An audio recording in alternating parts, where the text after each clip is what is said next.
Chia tay rồi chưa chắc đã hết yêu, điều đó anh có hiểu. Một người con gái từng rất yêu anh, tại sao anh lại không cô níu? Đôi bàn tay anh quá rộng lớn, còn đôi bàn tay em bé xíu. Làm sao đủ lớn để nắm lấy anh khi người đã buông tay hết yêu? Khoảng trời rộng, không gian vắng em thấy trống trải đi rất nhiều. Thiếu vắng đi một hình bóng của người con trai em đã từng rất yêu. Con đường vắng quạnh hiu, nhìn theo bước chân đèn đường bỗng thấy thiếu. Thiếu vắng đi một hình bóng của người từng khiến em yêu thương rất nhiều. Thì chia tay là vì lý do anh đã yêu người con gái khác. Vậy em hãy buông thì anh ra đi, vì tình cảm anh đã phai nhạt.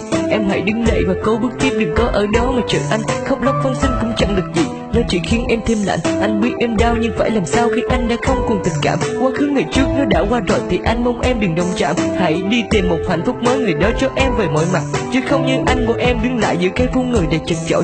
Lên đây em đừng khóc nữa, có lẽ duyên phận giờ đã kết. Vì anh đã có một tình yêu mới, những gì bên nhau anh trả hết. Em có chửi rủa, em có trách móc thì anh cũng đành phải chịu thôi. Chứ ở bên nhau mà không còn tình cảm thì làm sao anh chịu nổi. Con đường phía trước rất nhiều chướng ngại, vì em hãy cố mà bước qua. Tập quên nỗi đau và dày đằng sau hết, anh biết em sẽ làm được mà. Buông tay em ra là cách tốt nhất để em có cuộc sống tốt hơn. Hãy đi về nơi trên trời mới sẽ có một người đang đợi em.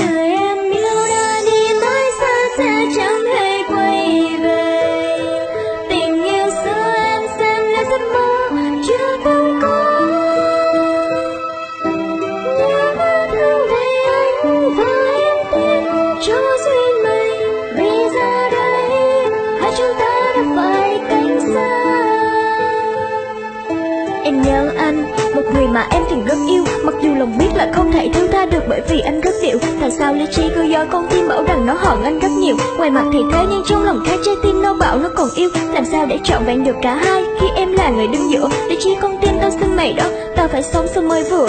Thứ tha thứ hay là cứ hận để cô quên, còn hơn cứ yêu cứ thương để rồi nỗi đau đó tự mình mang đến.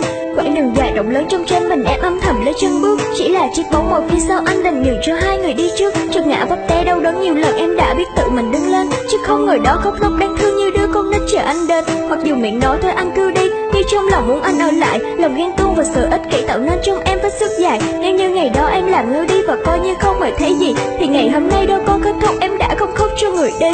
Nhìn chung đối với mày em chẳng là gì, trong ánh mắt như vết cắt sâu vào trong mặc kệ con tim kia dằn vặt. Cố bày đặt ra vẫn ổn nhưng thương tổn từ bên trong kề, nhìn sẽ là biết hết tình tiết ở bên trong kia. Nói em đừng sốc, ngốc cũng vừa vừa, lừa được một chút lại đi tin vào lời hứa chất chứa trong từng câu. Nào là đường nào là mật, có đứa ngốc thì nó mới cho những lời đó nó là thật.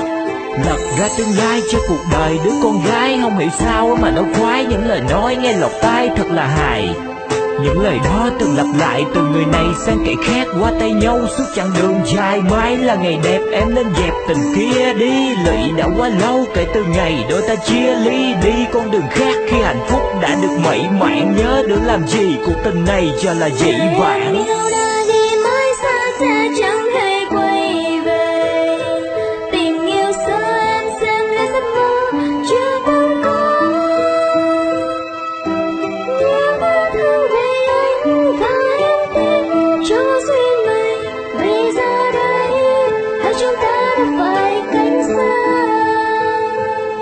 Giờ em đâu nỡ không vậy thôi, tất cả đã là một qua rồi. Chấp nhận sự thật đừng cố níu kéo, chỉ làm anh đây thêm mệt mỏi. Không là của nhau thì xin em đừng tìm đến anh nữa làm chi. Mỗi người một hướng không được chạm nhau, con đường của em cứ đi. Anh cảm thấy phiền khi mà em cứ bám anh không còn yêu em biết chứ. Trong sau quá khứ và một góc nhỏ hãy xem nhau chưa từng xảy ra. Anh không xứng đáng thì em phải đâu được câu hành hạ bản thân mà. Và sau đây kỷ niệm ngày xưa coi như mọi thứ đã chấm hết.